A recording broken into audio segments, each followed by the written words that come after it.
باللہ من الشیطان الرجیم بسم اللہ الرحمن الرحیم الحمد للہ الذی لا یبلغ مدحته القائلون ولا يحصي نعماءه العاتون ولا يعدي حقه المجتهدون الذي ليس لصفته حد محدود ولا نعت موجود ولا وقت معدود ولا أجل ممدود فطر الخلائق بقدرته ونشر الرياح برحمته الصلاة والسلام على الرسول المصدق المصطفى الأمجد المحمود الأحمد سيدنا ومولانا ومولى الكونين جد الحسن والحسين وعلي والقاسم محمد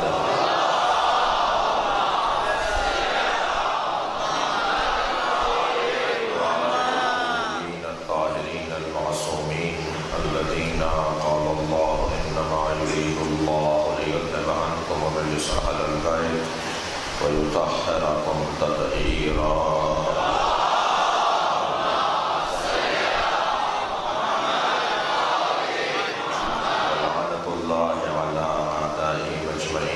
يوم عداوتهم إلى قيام يوم الدين أما بعد قال الحكيم في القرآن الكريم بسم الله الرحمن الرحيم والذين آووا ونصروا أولئك هم المؤمنون حقا لهم مغفرة ورزق كريم صلوات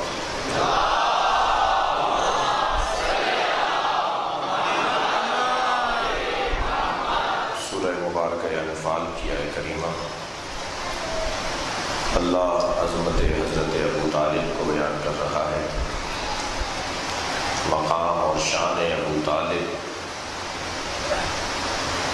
پروردگار عالم نے اپنے اس کلام میں نبی کی مدد کرنے والوں کو اور نبی کو جنہوں نے پناہ دی، جنہوں نے نبی کو سہارا دیا، جنہوں نے نبی کے کام میں اعانت کی، انہیں واقعی مومن کا عنوان دے رہا ہے۔ والذین آووا، وہ افراد جنہوں نے پناہ دی، ونصروا، اور مدد کی، اولئک ھم المؤمنون حقا، وہی وہ لوگ ہیں جو واقعی مومن ہیں۔ لہم مغفرۃ، اور انہی کے لیے مغفرت ہے، ورزق کریم، اور انہی کے لیے عمدہ رزق ہے۔ عزیزان گرامی، عظمت حضرت ابو طالب کی بات ایک طویل، ایک مفصل اور ایک ذوق اور ذائقے کے مطابق کرنے کی بات ہے،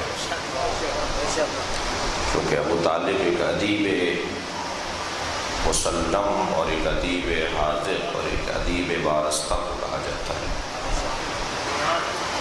اور ادیب ادب، تعدیب، تربیت، ربوبیت، ادبا یعدبو، یہ ایک خاندان کے الفاظ ہیں۔ ادیب کہتے ہی اسے ہیں جو معاشرے کو، سماج کو، اپنے سننے والوں اور اپنے چاہنے والوں کی تربیت کرتا ہو۔ ایک ادیب معاشرے کا مربی ہوا کرتا ہے، ایک ادیب معاشرے کو چلنا سکھاتا ہے، ایک ادیب معاشرے کو چال سکھاتا ہے۔ سماج چلے گا کیسے، معاشرہ اپنی چال کو اور اپنے انداز کو کیسے ٹھیک کرے اور صحیح رکھے، یہ ایک ادیب کا کام ہے۔ واقعی ادیب کی بات ہو رہی ہے اور ہمیں کرنی بھی واقعی ادیب ہی کی بات ہے۔ لہذا جب معاشرہ مخلوط یا کسی سم اور زہر کا شکار ہو رہا ہوتا ہے، معاشرہ جب آلودہ ہو رہا ہوتا ہے تو ایک ادیب کا کام ہوتا ہے کہ وہ اس معاشرے کو آلودگی سے بچائے، سم سے اور زہر سے بچائے۔ طواف خانہ کعبہ کرتے ہوئے حشام کو دھکے لگے، کوئی نہیں تھا جو اسے رستہ دیتا۔ جب طواف کرنے میں ناکام رہا تو ہٹ کے کھڑا ہو گیا۔ وقت کا حاکم ہے، مسلمانوں کا حاکم ہے، بادشاہ وقت ہے۔ مہمان بھی ساتھ آئے ہوئے تھے، کیا رہی ہوگی ان کی اس وقت مہمانوں کے سامنے۔ جب مہمانوں کے ساتھ ہٹ کے کھڑے ہو گئے اور انہیں طواف کرنے کا اس اجتہام نے، اس مجمع نے موقع نہیں دیا، تو ابھی یہ دھکا کھاتے ہوئے آ کر کھڑے ہی ہوئے تھے کہ ایک بظاہر سادہ سے کپڑوں میں، نحیف و ناتوان سے لباس بدن میں، ایک ایسا شخص مطاف میں داخل ہوا کہ جیسے عصائے موسیٰ پڑ جانے پر دریا میں رستہ بنتا ہے، ایسے ایک نحیف و ناتوان کے آنے سے طواف میں رستہ بننا شروع ہو گیا، اور ایسا لگ رہا تھا کہ وہ خانہ کعبہ کا طواف نہیں کر رہا بلکہ کعبہ اس کا طواف کر رہا ہے۔ تو مہمانوں نے حشام سے پوچھا کہ یہ کون ہے؟ تم تو حاکم ہو، تم تو بادشاہ ہو، تمہیں تو جگہ نہیں ملی، تمہیں تو کسی نے طواف کرنے کا موقع نہیں دیا، یہ کون ہے؟ تو تجاول عارفانہ سے کام لیتے ہوئے جانتا تھا اور اظہار کر رہا ہے کہ نہیں جانتا۔ تجاول عارفانہ سے کام لیتے ہوئے کہنے لگا میں نہیں جانتا کون ہے۔ تو ایک ادیب نے یہ آواز سن لی، وہ دیکھ رہا تھا کہ معاشرے کو غلط رستے پہ ڈالا جا رہا ہے، سماج کو غلط سمت پر ڈالا جا رہا ہے، لہٰذا ایک ادیب نے فی البدی تعارف کروانا شروع کیا، اس کا نام ہے فرزدق، اور وہ نحیف و ناتوان طواف کرنے والے میرے امام سجاد تھے۔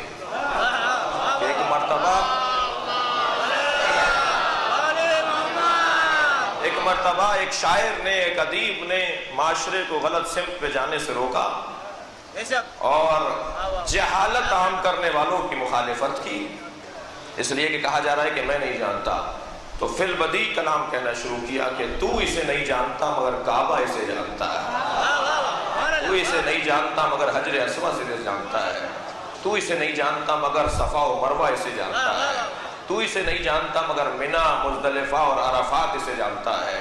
یہ وہ ہے کہ جو سانس لیتا ہے تو کائنات سانس لیتا ہے۔ صلوات پڑھے محمد والے۔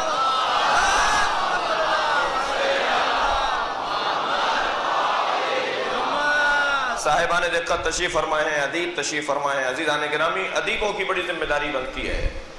یہی ٹھہر کر میں ایک جملہ کہہ دوں کہ ادیبوں کی ذمہ داری الجھنیں بڑھانا نہیں ہے، الجھنیں مٹانا ہے۔ ہمارے ممبروں سے عزیزوں، جب شعراء کرام منقبت یا قصیدہ پڑھتے ہیں محافل کے اندر تو بہت ہی دقت کی ضرورت ہے، بہت موٹی موٹی باتوں کو، سامع کو سوچنے کی ضرورت ہے۔ اگر کسی کے شعر میں عقیدہ توحید کے خلاف کوئی مصرع یا کوئی رنگ یا کوئی پیغام ہے تو مجمع بولے کہ یہ ممبر توحید کا ممبر ہے، نصیریت کا ممبر نہیں ہے۔ عوام سے آواز آنی چاہیے، اس لیے کہ مسلمات تشیع کا تحفظ اس ممبر کی ذمہ داری ہے، اہل بیت کے پیغام کا تحفظ اس مجلس کی ذمہ داری ہے، ان مسجدوں کی، ان امام بارگاہوں کی ذمہ داری ہے۔ ہم ایک مجلس میں کہہ چکے ہیں، اسے دوسرے رنگ میں کہہ رہا ہوں کہ یہ ممبر نصیریت کا ممبر نہیں ہے، شیعت کا ممبر ہے۔ توجہ ہے بات کی، نصیریت کا ممبر نہیں ہے۔ یہ موقع بہت ضروری موقع ہے کہ میں اس طرح کے جملوں کو تکرار کروں۔ چند لوگوں کے ذہنی توہمات کی بنیاد پر شیعت کی تصویر بگاڑی نہیں جا سکتی، چند لوگوں کے غلط فہمیوں کی بنیاد پر شیعت کی تاریخ کو مسخ نہیں کیا جا سکتا، چند لوگوں کی معلومات میں کمی کی بنیاد پر شیعت کی تاریخ کو خراب نہیں کیا جا سکتا۔ عزیزان گرامی، معرفت کے نام پر بے معرفتی پھیلانے کی اجازت نہیں دی جا سکتی. صلوات بھیجے محمد والے.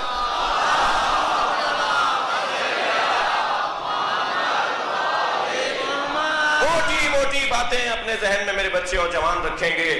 کہیں بھی اگر اللہ کی وحدانیت کے خلاف، توحید پروردگار کے خلاف کوئی بات اگر ہمارے یہاں سے ہو رہی ہو تو سمجھ لیجئے کہ یا یہ غلط فہمی کا شکار ہے یا کسی نے اسے سمجھا کر بھیجا ہے. صلوات پڑھیں محمد و آل محمد.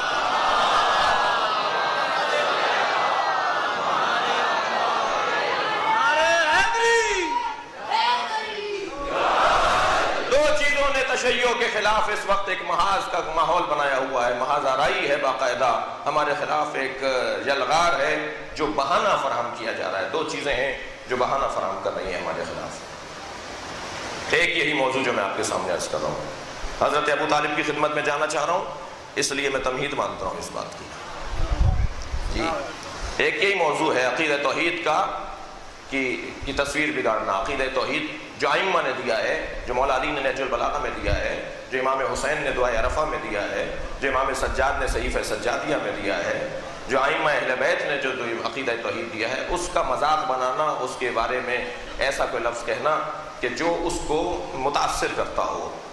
اور انداز یہ ہوتا ہے کہ مولا کی ولایت کے ساتھ عقیدہ توحید پہ تبصرہ ہوتا ہے تاکہ لوگ ڈریں گھبرائیں کہ کچھ بولو گے تو مولا کی ولایت کے خلاف بولنے والے شمار نہ کر دیے جاؤ. نہیں عزیزان گرامی، ہو نہیں سکتا کہ توحید اور ولایت ٹکرا جائے. جب عقیدہ توحید اور ولایت علی ٹکراتی نہیں ہے تو یہ شاعر یا ادیب یا خطیب کیسے ٹکرا رہا ہے اسے؟ کیسے اس کا تصادم دکھا رہا ہے؟ ان میں آپس میں کوئی تصادم نہیں ہے، یہ ایک دوسرے کی تشریح کرتے ہیں. نہیں ہو سکتا کہ عقیدہ توحید سالم ہو، اسے ولایت نصیب نہ ہو. نہیں ہو سکتا کہ مولا کائنات کا ولائی ہو، مولائی ہو اور عقیدہ توحید کو صحیح نہ جانتا ہو. یہ کیا ہے ہمارے منبر سے کہ یہ کہہ دیا جائے کہ ہمیں نصیری بڑا عزیز ہے. یہ جھوٹ تو بولتا ہے مگر ہمیں اچھا لگتا ہے. جب جھوٹ بولتا ہے تو تمہیں اچھا کیسے لگتا ہے؟ صلوات پڑھیں محمد والے.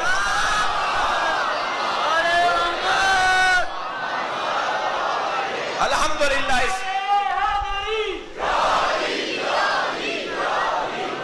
الحمدللہ ہمارے اس پاکستان کے اندر بالخصوص بالعموم اور بالخصوص کراچی کے اندر ایسے شعراء کرام کو بھی میں جانتا ہوں جو نظم کرتے وقت تاریخی حقائق کے خلاف بھی نظم نہیں کرتے. عقائد کے خلاف تو نظم کرنا بہت دور کی بات ہے.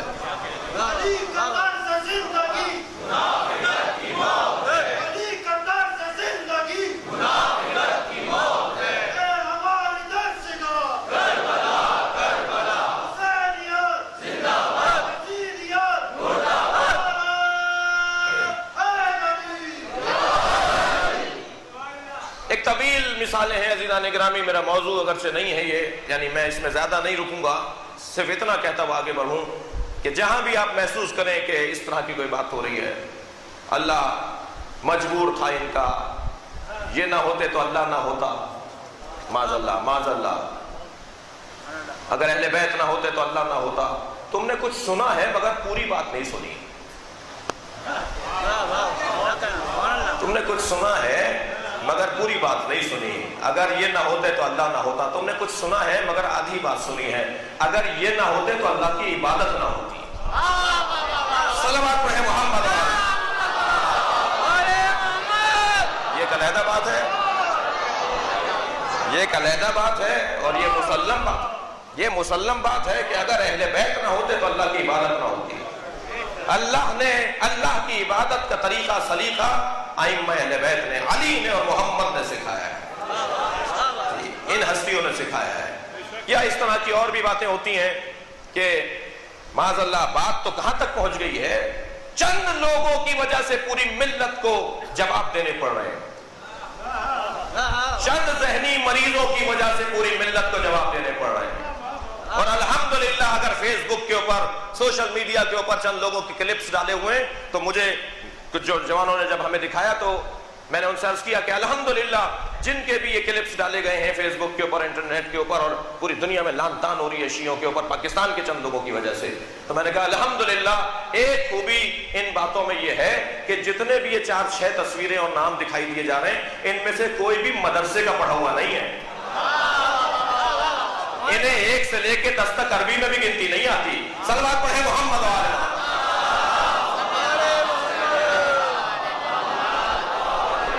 تو جب ہمارے نمائندہ کو تصور کروا کر اور دکھا کر جب ان کو پیش کیا جاتا ہے تو جو ان کے سمجھدار لوگ ہیں، توجہ ہے بات کی، جو ان کے سمجھدار لوگ ہیں وہ سمجھتے ہیں کہ یہ ذمہ دار ملت جعفریہ نہیں ہے. صلوات پڑھیں محمد و آل محمد.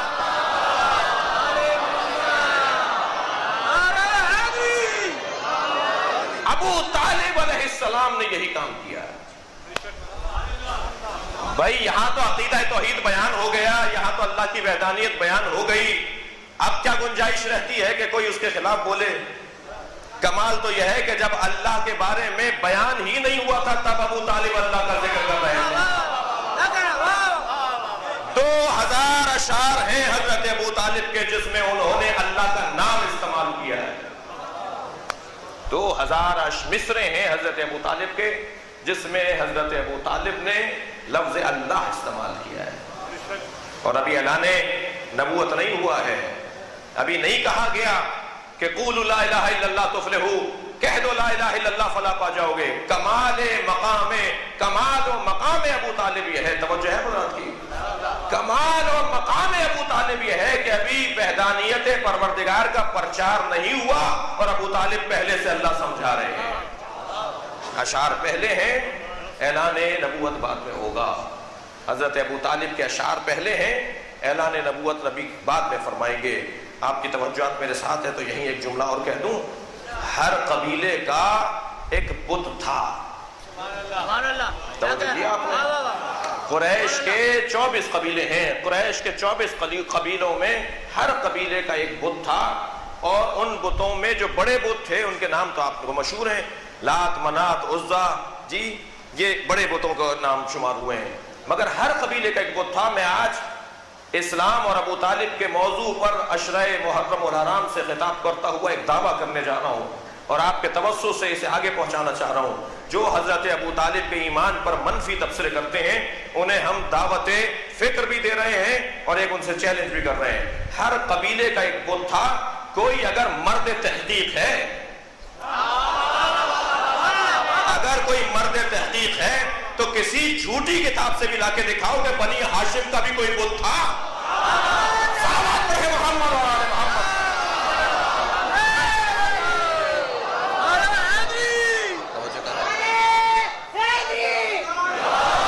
کوئی بت ثابت نہیں کر سکتے ہیں کہ جو حضرت ابو طالب اور بنی ہاشم سے متعلق ہو. اور یہ میرا جملہ نہیں ہے، مولا کائنات نے ایک مرحلے پر ارشاد فرمایا. میں ایک مجلس میں کہہ چکا ہوں کہ یہ سمیات کہاں سے داخل ہوئی، یہ زہر کہاں سے ڈالا گیا اسلامی تعلیمات میں، یہ اسرائیلیات کہاں سے ڈالی گئی اسلامیات میں. اس کی ایک تاریخ ہے. نہ حضرت ابو بکر نے، نہ حضرت عمر نے، نہ حضرت عثمان نے، نہ حضرت عائشہ نے، کسی بھی ایک شخصیت نے ایمان ابو طالب پر منفی تبصرہ نہیں کیا ہے. اگر کیا بھی ہے تو کہا ہے کہ ایمان ابو طالب مسلم تھا. ابو طالب نے کلمہ توحید بھی پڑھا، کلمہ رسالت بھی پڑھا. یہ جو میں نے ہستیوں کے نام لیے ہیں، تاریخی شخصیات کے نام لیے، انہوں نے حضرت ابو طالب کے ایمان کا اقرار اور اعلان کیا ہے کہ وہ کلمہ پڑھ چکے تھے، ہم نے ان کا کلمہ سن لیا تھا. اگرچہ نہ ابو طالب محتاج ہے کہ کوئی کلمہ ان کا سنے، اس لیے کہ ابو طالب اسے کہتے ہیں جو نبی کی تصدیق کرتا ہو. صلوات پڑھیں محمد و آل محمد.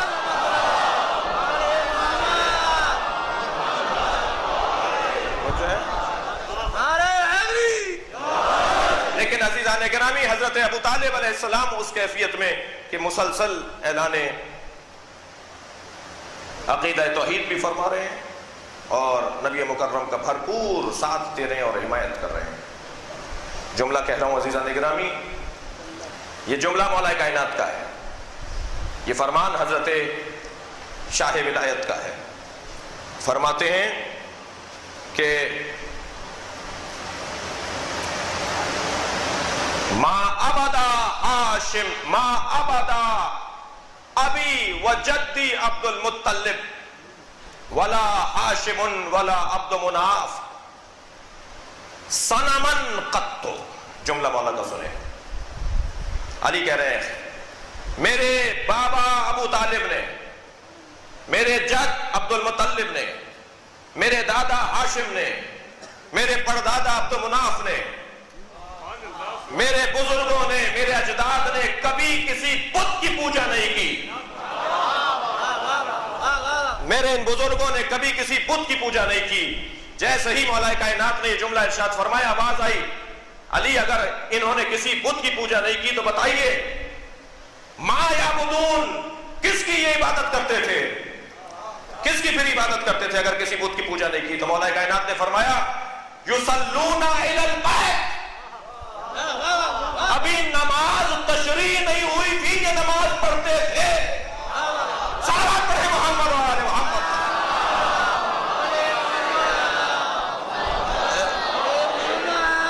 توجہ کر رہے ہیں حضرت؟ ابھی نماز شریعت کا حصہ نہیں ہوئی تھی کہ یہ نماز پڑھتے تھے علی دین ابراہیم ومتمسکین بہ. میرے اجداد دین ابراہیم پر رہتے ہوئے بیت الہی کی طرف نماز پڑھتے تھے. بھائی اگر آپ کے سماعتیں میرے ساتھ ذرا بہتر ہو جائے تو ایک جملہ کہو. کون سے گھر کی طرف نماز پڑھتے تھے؟ مولا کائنات اشارہ کر رہے ہیں خانہ کعبہ کی طرف. فرما رہے ہیں اس گھر کی طرف رخ کر کے میرے یہ بزرگ نماز پڑھا کرتے تھے اور متمسک بے دین ابراہیم تھے. مجھے بتایا جائے جب اعلان نبوت ہوا مسلمان کس طرف رخ کر کے نماز پڑھتے تھے؟ عالم اسلام بیت المقدس کی طرف رخ کر کے نماز پڑھتا تھا. علی کہہ رہے ہیں کہ ابو طالب خانہ کعبہ کی طرف رخ کے نماز پڑھتے تھے. پر مجھے کہنے دیجئے نا ابو طالب کی نماز اتنی اچھی لگی اللہ کو کہ ساری امت کا رخ موڑ ڈالا.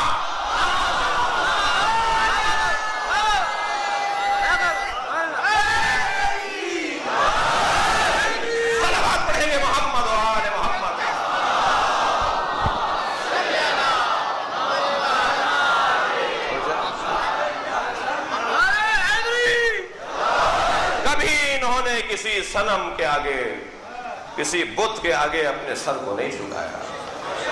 ارے جس کا بیٹا بت توڑنے آ رہا ہو، جو بت شکن قبیلہ ہو، وہ بت ساز نہیں ہوا کرتا، وہ بت پرست نہیں ہوا کرتا. حضرت ابو طالب ایمان پر بات نہیں کر رہے ہیں، مقام اور عظمت پہ بات کر رہے ہیں. توجہ کر رہے ہیں آپ حضرت؟ لہذا دیکھیے یہاں پر ایک مرحلے پر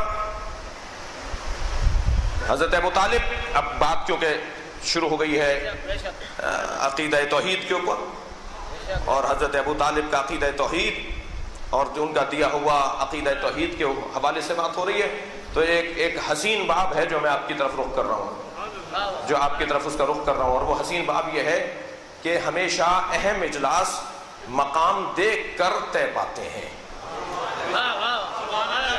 قرارداد پاکستان کہاں ہوئی؟ جی مثال دے رہا ہوں. میثاق جمہوریت کہاں باندھا گیا؟ تھوڑا سا اور پیچھے چلے جائیے جی. شیعہ مطالبات کمیٹی پاکستان میں پہلی مرتبہ تحریک جعفریہ کی بنیاد کہاں پڑی؟ قائد ملت جعفریہ سید محمد دہلوی کو رضویہ امام بارگاہ میں قائد بنایا گیا. پورے پاکستان کے بزرگ علماء، 400 سے زیادہ بزرگ علماء، مقتدر علماء کرام نے انہیں اپنا قائد بنایا. اور کیونکہ دینی قائد بنایا جا رہا تھا نا تو دین کے عالم ہی قائد بنائیں گے. ایک صلوات پڑھیں ذرا محمد و آل.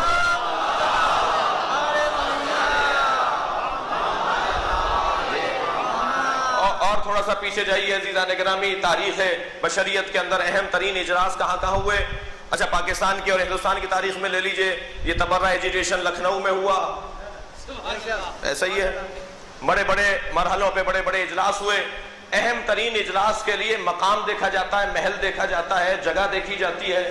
ہر جگہ تاریخی فیصلے نہیں ہوتے، اور اگر تاریخی فیصلے تصادفاً اتفاقاً وہ فیصلہ تاریخی ہو جائے تو پھر یا فیصلے کی وجہ سے وہ مقام بلند ہو جاتا ہے یا اس مقام کی وجہ سے فیصلے اچھے ہوتے ہیں.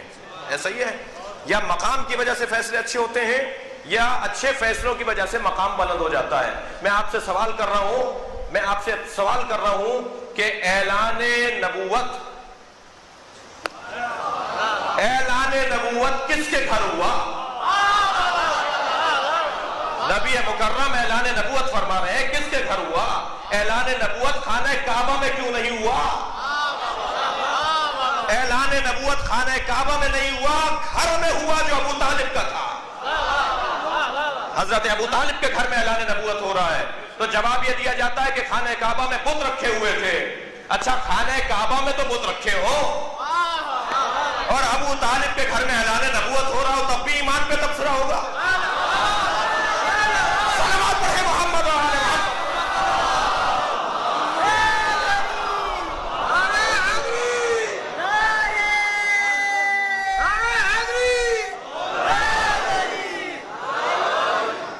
توجہ کر رہے ہیں آپ؟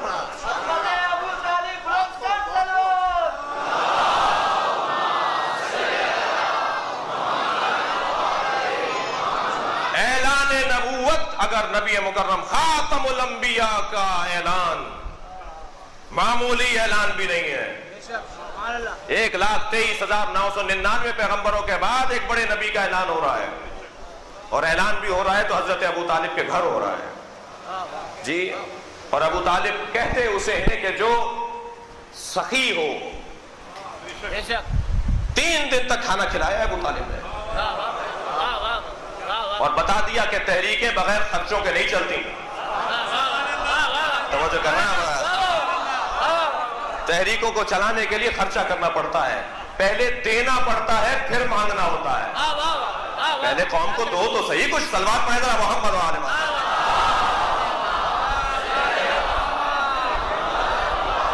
اس سے بلند صلوات علیہ کریں نبی اور آل نبی۔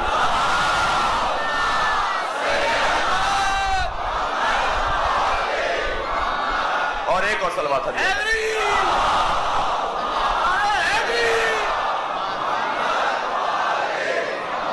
توجہ ہے پر رات کی؟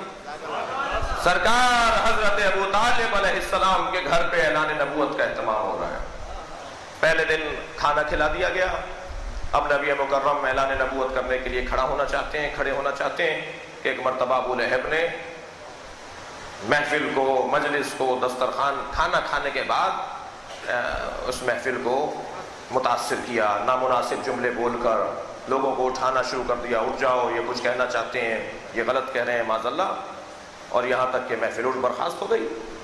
گھر جا کے کہنے لگے کہ تم نے غور کیا کہ ایک جانور ذبح ہوا تھا اور 40 لوگوں نے کھا لیا، اور ان میں سے ہر ایک فرد ممکن ہے کہ ایک جانور یا اس سے کچھ ہی روزانہ کھاتا ہو، تو یہ کیسے ممکن ہے کہ ایک جانور میں 40 افراد کھا لیں؟ تو یہ جادو ہو رہا تھا۔ ایک تہمت یہ لگائی کہ یہ جادو ہو رہا تھا۔ تو حضرت ابو طالب نے یہ دوسرے دن جو موقع دیا ہے وہ جادو توڑنے کے لیے دیا ہے۔ یہ جو جادو چڑھا رہے تھے نا لوگوں کے ذہنوں پر، صلوات پڑھیں ذرا محمد والے۔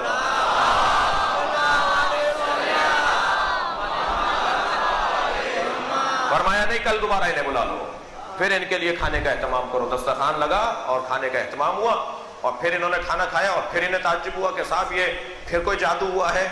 تو یہاں میں ایک جملہ کہہ دوں کہ جادو میں اور معجزے میں فرق ہے۔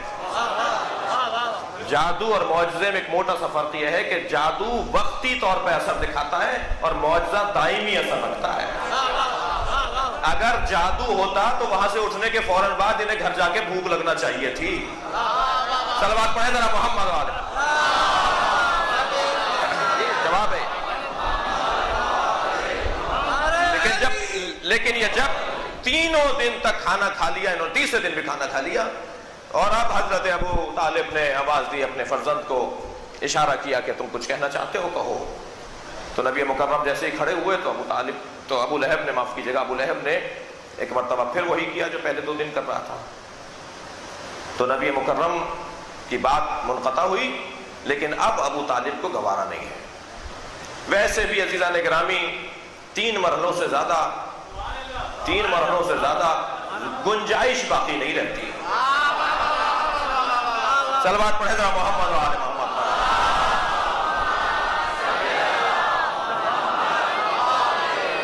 پلٹنا آتا ہے، پلٹنا پڑتا ہے۔ اب حضرت ابو طالب نے ایک مرتبہ ابو لہب کی طرف دیکھا اور ایک جملہ کہا، آپ نے فرمایا کہ خاموش ہو جا ورنہ تیری آنکھیں نکال دوں گا.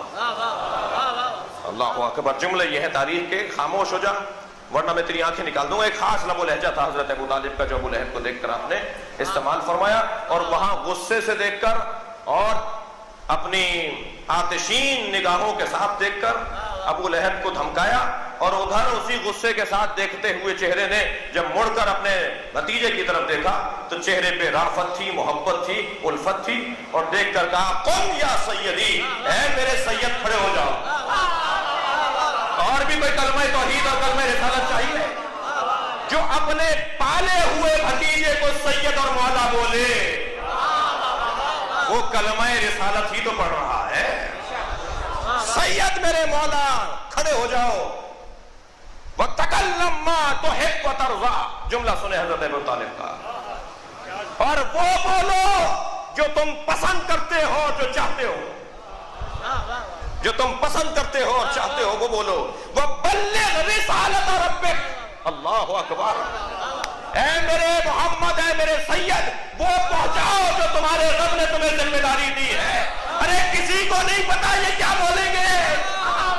صلوات پڑھے محمد و آل محمد.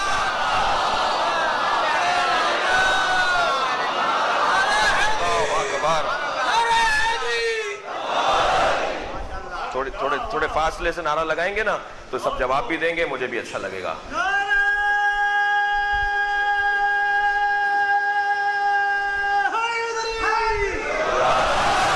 اب آپ لگائیے, اب آپ لگائیے, بلند تر صلوات دیا کریں.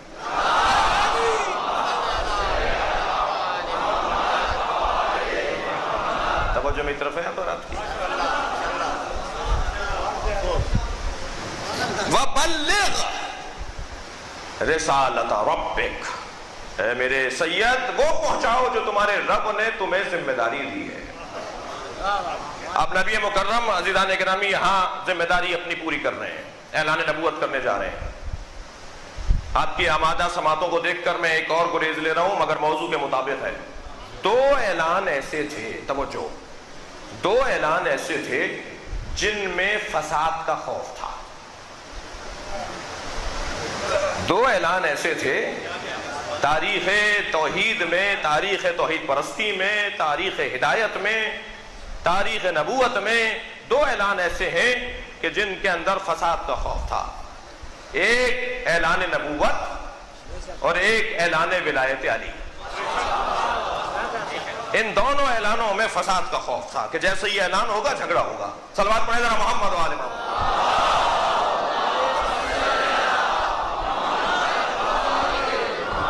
جیسے یہ اعلان ہوگا جھگڑا ہوگا, فساد ہوگا, لڑائی ہو سکتی ہے. لیکن عزیزان گرامی توجہ میری طرف ہے, ان دونوں اعلانوں کے حوالے سے صرف ایک اعلان کے لیے اللہ نے کہا یا ایھا الرسول بلغ ما انزل الیک من ربک وان لم تفعل فما بلغت رسالتہ.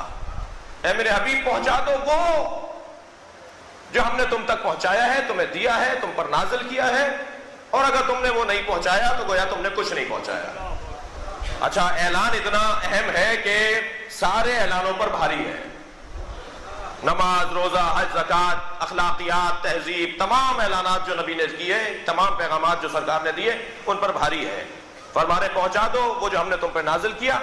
وَإِن لَمْ تَفْعَلْ, اگر تم نے نہیں پہنچایا, یہ کام نہیں کیا جو ہم تم سے کہہ رہے ہیں, تو فَمَا بَلَّغْتَ رِسَالَتَہ, تم نے گویا کام نہیں کیا, تم نے گویا اعلان کوئی نہیں کیا, کوئی پیغام تم نے نہیں پہنچایا. ان کا فائدہ نہیں ہو پائے گا, وہ محفوظ نہیں رہ پائیں گے, ان کا تحفظ اس کے اندر مضمر ہے. وہ سارے پیغامات بچیں گے ہی تب جب یہ اعلان ہوگا.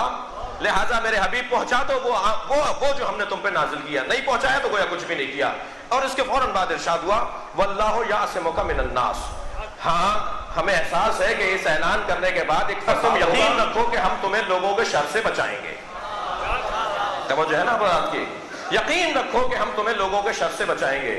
جب یہ احساس ہو گیا سرکار کو کہ اللہ مجھے لوگوں کے شر سے, واللہ یعصمک, بچائے گا اللہ تمہارا, من الناس, لوگوں کے شر سے بچائے گا, لوگوں سے بچائے گا, لڑائی سے بچائے گا, تو نقصانات سے بچائے گا. جب نبی کو یہ احساس ہو گیا کہ اب اللہ مجھے خود بچائے گا, اللہ نے بچانے کا کہا ہے نا بھائی, تو نبی نے اعلان ولایت مولا کائنات غدیر میں کر دیا. جب نبی نے مولا کائنات کی ولایت کا اقرار اعلان غدیر خم میں کر دیا تو فساد ہوا، شور مچا۔ ایک شخص نے آگے بڑھ کر کہا یہ آپ نے اپنی طرف سے کہا ہے؟ حضرت نے فرمایا میں تو کچھ کہتا ہی نہیں سوائے حکم الہی کے۔ توجہ ہے نا مراد کی، میں تو جو کہتا ہوں وہ حکم الہی کے مطابق کہتا ہوں۔ کہا اچھا اگر یہ اللہ کی طرف سے ہے تو پھر اللہ ہی سے کہیے کہ آسمان سے پتھر نازل ہو اور مجھے ختم کر دے، مجھے مار دے۔ تو اللہ نے کہا تھا میں بچاؤں گا۔ تو پروردگار عالم اپنا وعدہ پورا کر رہا ہے۔ آسمان سے ایک پتھر نازل ہوا، حارث ابن نعمان فہری کو وہ مارتا ہوا چلا گیا۔ عزیزان گرامی اتنا تو ضرور طے ہے نا کہ نبی کے ساتھ کھڑا تھا، عذاب الہی سے بچ نہیں پایا۔ نبی کے قریب کھڑا تھا مگر عذاب الہی سے بچ نہیں پایا۔ اور اتنا بھی طے ہے کہ اللہ کو یا عقیدہ توحید کی مخالفت ناگوار ہے یا عقیدہ ولایت علی کی مخالفت ناگوار ہے۔ عقیدہ توحید کی مخالفت پہ وہ ابابیل کا لشکر بھیجتا ہے۔ خانہ کعبہ کو جب گرانے کے لیے آتے ہیں تو ابابیل کا لشکر آتا ہے۔ اگر ممبری زبان میں ایک جملہ کہہ دوں عزیزان گرامی، خانہ کعبہ کے تحفظ کے لیے اللہ نے ابابیل کا لشکر بھیجا جو کنکریاں برسا رہے تھے۔ عجب نہیں ایک کنکر اللہ نے وہاں رکوا لیا ہو۔ توجہ کیا آپ نے؟ اور جب غدیر خم میں اس نے پتھر مانگا تو ایک معمولی سا کنکر آئے گا، جیسے خانہ کعبہ کے دشمنوں کو جب مار ڈالے گا ایسے ہی علی کے دشمنوں کو مار ڈالے گا۔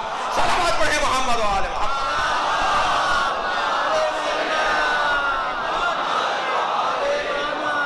یہاں پروردگار عالم نے، توجہ میری طرف ہے، میں ایک نقطے تک لے جا رہا ہوں، یہاں پروردگار عالم نے کہا کہ اللہ تمہیں لوگوں کے شر سے بچائے گا، اللہ تمہیں لوگوں کے شر سے بچائے گا، تم پہنچا دو ولایت علی کا پیغام۔ دو اعلان ایسے ہیں کہ جہاں پروردگار عالم، جہاں خطرہ تھا، خوف تھا فساد کا، ایک اعلان ولایت علی اور ایک اعلان نبوت پیغمبر اکرم۔ لیکن اعلان ولایت علی، جملہ دے رہا ہوں، میری محنت کا جملہ ہے یہ، میں نے محنت کی ہے، ذہنی محنت کی ہے مختلف نکات کو جوڑنے کے بعد۔ اعلان ولایت علی کے حوالے سے جو شر ہونے والا تھا تو اللہ نے کہا میں بچاؤں گا۔ اعلان نبوت کے ہونے پر جو شر ہونے والا تھا اللہ نے کیوں نہیں کہا کہ میں بچاؤں گا؟ کہیں قرآن میں لا کر دکھائیے کہ اعلان نبوت پر بھی تو شر ہونا تھا، کیوں نہیں کہا اللہ نے کہ میں بچاؤں گا؟ اعلان ولایت علی کے کہنے پر تو بچانے کا اعلان کر دیا، اعلان نبوت کے اوپر اللہ نے نہیں کہا کہ میں بچاؤں گا، اس لیے اللہ نے نہیں کہا ابو طالب موجود ہے۔ صلوات پڑھیں محمد و آل محمد۔ اللہ اکبر۔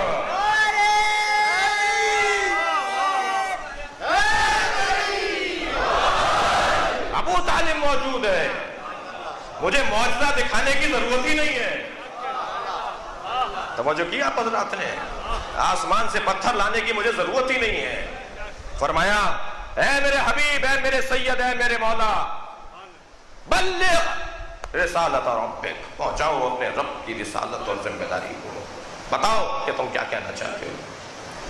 مجلس میں بزرگ تشریف فرمائے، شخصیات تشریف فرمائے، صاحبان دقت ادیب تشریف فرمائے۔ حضرت ابو طالب یوں تو پوری ملت اسلامیہ کے لیے آئیڈیل ہے، لیکن ابو طالب کی جب رحلت ہو رہی ہے، حضرت ابو طالب کی جب رحلت ہو رہی ہے تو 80 سال سے زیادہ کی عمر ہے جب آپ کی رحلت ہوئی ہے، یعنی ضعیف العمر ہے، ضعیف العمر ہے حضرت ابو طالب۔ اور بزرگوں کے لیے حضرت ابو طالب کا ایک پیغام یہ ہے کہ اگر تمہارا کوئی بچہ، تمہارا کوئی جونیئر، تمہارا کوئی چھوٹا کوئی اچھا کام کر رہا ہو تو اگر ابو طالب کو راضی کرنا ہے تو اس کا ساتھ لو۔ ابو طالب کی سیرت کا ایک بارز اور روشن پہلو ہے کہ بچہ اگر سچا ہو تو اس کا اقرار کرو۔ صلوات پڑھیں ذرا محمد و آل محمد۔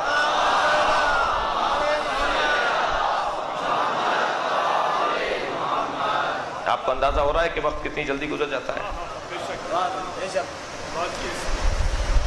حضرت ابو طالب نے اپنے اشعار کی صورت میں اللہ کی وحدانیت کا بھی اقرار کیا ہے، اور مجھے نہیں معلوم کہ 9 محرم کو میرا ارادہ تھا کہ میں آخری جو فضائل کی مجلس ہے اس میں حضرت ابو طالب کا وصیت نامہ پڑھنا چاہتا ہوں، اور حضرت ابو طالب کے وصیت نامے میں 32 نکات ہیں، اہم ترین نکات ہیں جن کو صرف ہم سن لیں تو وہ بھی ہماری ذہنی تعمیر اور تربیت کے لیے بہت ضروری ہے. نہیں معلوم کہ یہ توفیق شامل حال ہوگی یا نہیں ہوگی. اتنا کہتا ہوا آگے گزروں بڑھوں عزیزان گرامی کہ آپ نے اپنے اشعار میں اللہ کی وحدانیت، نبی کی رسالت، قیامت، عدل الہی جی اور 60 سے زیادہ اسلام اعلان نبوت کے بعد، آپ کی رحلت کے بعد جو واقعات پیش آئے ان واقعات کی بشارت پہلے سے دے دی تھی. میں کہہ چکا ہوں کہ اگر ابو طالب کو تلاش کرنا ہے تو صف انبیاء میں تلاش کرو. حضرت ابو طالب حجت خدا ہیں، جانتے ہیں. کل کی مجلس میں آپ سے عرض کروں گا کہ ان دلائل میں سے چند دلائل کی طرف آپ کی توجہات کو مبذول کراؤں گا. پہلے سے بتا دیا تھا حضرت ابو طالب نے کیا کیا ہونا ہے. جنگ بدر میں کیا ہوگا یہ ابو طالب علیہ السلام نے بتا دیا تھا. جنگ احد میں کیا ہوگا یہ پہلے سے بتا دیا تھا جی. اب جتنے آپ یہ فضائل سنتے چلے جائیں گے اتنا ہی آپ کو ان لوگوں سے کراہت ہوتی چلی جائے گی جو حضرت ابو طالب کے ایمان پہ تبصرے کرتے ہیں. صلوات پڑھیں ذرا محمد و آل محمد.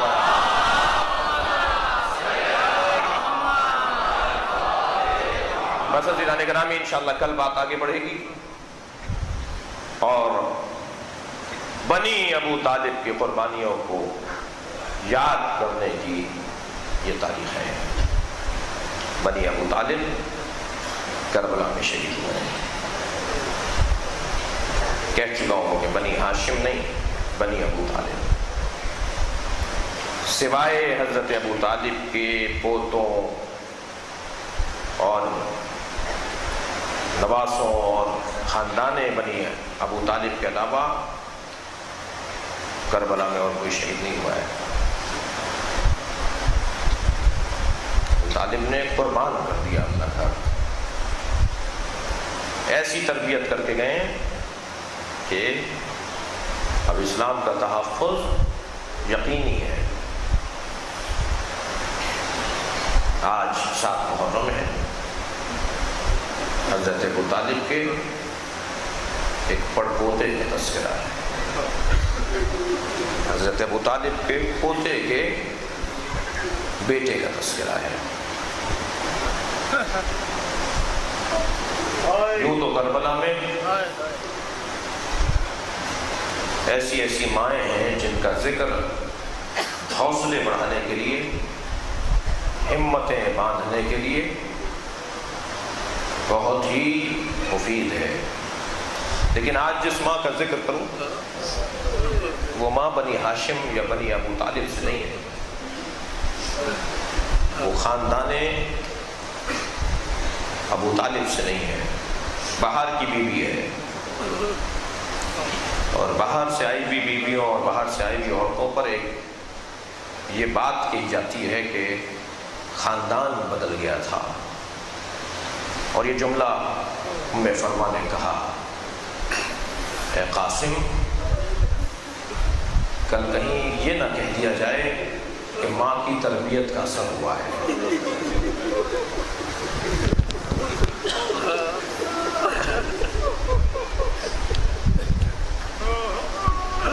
کل اپنے چچا پہ اپنی قربانی کو پیش کرنا اور دیکھو ایسا نہ ہو کہ علی اکبر شہید ہو جائیں اور تم زندہ رہ جاؤ. کہیں ایسا نہ ہو کہ اون و محمد زینب کے دلارے چلے جائیں اور تم زندہ رہ جاؤ. شب عاشور آ گئی عزاداروں. امام حسین کے سامنے آ کر جناب قاسم کھڑے ہو گئے. چچا جان میں آپ سے ایک سوال چاہتا ہوں. امام نے پوچھا فرماؤ کہو کیا کہنا چاہتے ہو. کہنے لگے چچا جان مجھے اتنا بتائیے کیا کل فہرست شہداء میں میرا نام ہے؟ ادھر ماں کہہ رہی ہے کہ کل تمہیں قربان ہونا ہے، ادھر یہ اطمینان کرنا چاہتے ہیں کہ مجھے کب قربان ہونا ہے.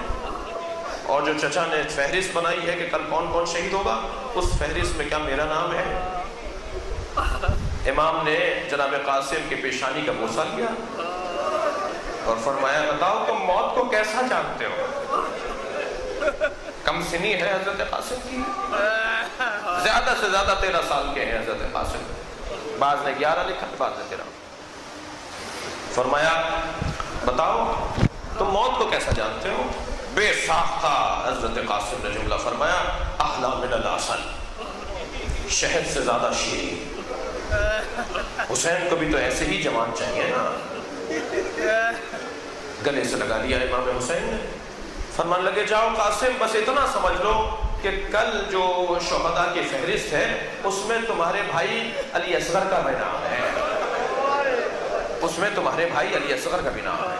جیسے ہی عزادارو یہ جملہ سنا نا حضرت قاسم نے، تو نہ جانے بدن مبارک کو کیا آپ نے تناؤ دیا کہ جو پٹکا بندھا ہوا تھا وہ کھل گیا، کمر میں حضرت قاسم کے پٹکا بندھا ہوا تھا وہ کھل گیا۔ تو بے ساختہ فرمان لگے، حل یسیلون الی الخیام، یہ لشکر یزید والے خیمے میں آ جائیں گے؟ چچا کیا یہ لشکر یزیدی خیمے میں آ جائیں گے؟ اس لیے کہ میرا بھائی علی اصغر تو خیمے میں ہے۔ امام نے فرمایا نہیں قاسم، میں اسے میدان میں لے جاؤں گا، تمہارا بھائی علی اصغر بھی شہید ہوگا کل۔ اب یہ رات گزری ہے، صبح عاشور نمودار ہوئے۔ امام نے پہلے اعلان کر دیا تھا، اصحاب کی بھی خواہش تھی کہ پہلے اصحاب جائیں گے، پہلے امان جائیں گے، اور اس کے بعد بنی ہاشم کا سلسلہ شہادت شروع ہوگا۔ جب امان و انصار کا مرحلہ مکمل ہو گیا اور شہادتوں کا سلسلہ اہل بیت تک بڑھا، تو کیونکہ ماں نے کہہ دیا تھا سب سے پہلے تمہیں جانا ہے، تو آگے پھر کھڑے ہو گئے، چچا جان اب میں جاؤں؟ تو عزادارو اب آپ ذرا محسوس کریں، جو حسین حبیب کا لاشا لا چکا ہو، جو حسین زہر کا لاشا لا چکا ہو، جس حسین نے مہمانوں کی میتیں اٹھا لی ہوں اور جیسے مہمان کی میت اٹھا لی ہو، اب امام حسین کی کیفیت کیا ہے؟ اب شہداء بنی ابو طالب کا مرحلہ آتا ہے۔ تو جناب قاسم نے جب آ کے کہا نا چچا اب مجھے اجازت ہے میں جاؤں، تو روایت کہتی ہے، مقتل کہتا ہے، امام نے جناب قاسم کو گلے لگایا اور پہلی مرتبہ اتنا روئے ہیں حسین ابن علی، اتنا روئے ہیں کہ ان کے رونے میں قاسم رونا شروع ہوئے، اور دونوں چچا بھتیجے اتنا روئے کہ دونوں زمین پر آ گئے۔ جناب زینب آئی ہیں، امام حسین سے فرمایا بھیا یہ کیا ماجرا ہے، بھیا یہ کیا ہوا؟ فرمان لگے مجھے بھائی حسن یاد آ رہا ہے،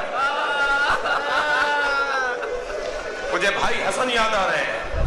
آیت اللہ شوستری نے لکھا ہے، بعض اور علماء نے بھی لکھا ہے کہ اس وقت امام حسین نے فرمایا میرے بھائی کی خواہش تھی کہ تمہارا ہی بیٹی ہو اور میرا بیٹا ہو، تکلف کر کے نہیں روئیں گے، عزاداروں اگر رونا آ رہا ہو تو اپنی آوازوں کو آزاد چھوڑیں گے۔ بعض علماء نے لکھا ہے کہ اسی مرحلے پر چند لمحوں میں امام حسین نے عقد کے صیغے اپنے بھائی کی خوشنودی کے لیے پڑھے۔ بھائی کیسا صحرا، کیسی مہندی، اس لیے کہ ابھی ہاتھوں میں خون کا رنگ لگے گا، ابھی چہرے پر سر مقدس کی لڑیاں سجے گی، لیکن ایک لمحے کے لیے اپنے بھائی کو یاد کیا کہ میرے بھائی کی خواہش تھی کہ تمہاری بیٹی ہو اور میرا بیٹا ہو، تو اپنے بھائی کی خواہش پر عمل کیا، چند بول سیغوں کے پڑھے، اور اس کے بعد آواز دے کر کہا اے بھائی عباس، قاسم کو میدان روانہ کرو۔ اب میں آپ سے ایک سوال کرتا ہوں، مجلس میں بیویاں بیٹھی ہیں، مجلس میں صاحبان اولاد بیٹھے ہیں، کہ اگر یہ روایت جو آیت اللہ شوستری نے لکھی ہے اس کے مطابق ایسا ہو کہ امام حسین نے عقد کے صیغے پڑھے، تو وہاں ماں کے دل پہ کیا گزر رہی ہے؟ ارے یہ کیسا دولہا بنا ہے، یہ کیسا نکاح ہوا ہے، یہ کیسی شادی ہو رہی ہے؟ اجرکم اللہ عزادارو، ایک مرتبہ جناب قاسم کو جناب عباس نے آمادہ کیا۔ اب جب گھوڑے پر بٹھاتے ہیں تو حضرت قاسم کا قد بہت لمبا نہیں ہے، بہت بڑا نہیں ہے، رکابیں بڑی ہیں، حضرت قاسم کے پیر رکابوں میں نہیں آ رہے، رکابوں کو کاٹ کے چھوٹا کیا گیا تاکہ پیر اس میں آ سکیں۔ امام حسین نے امامے کو دو حصوں میں تقسیم کیا، ایک سے تو نقاب لگائی اور ایک سے کفنی پہنا دی۔ بعض مقتل لکھنے والوں کا جملہ ہے کہ کیوں امام حسین نے کفنی پہنائی؟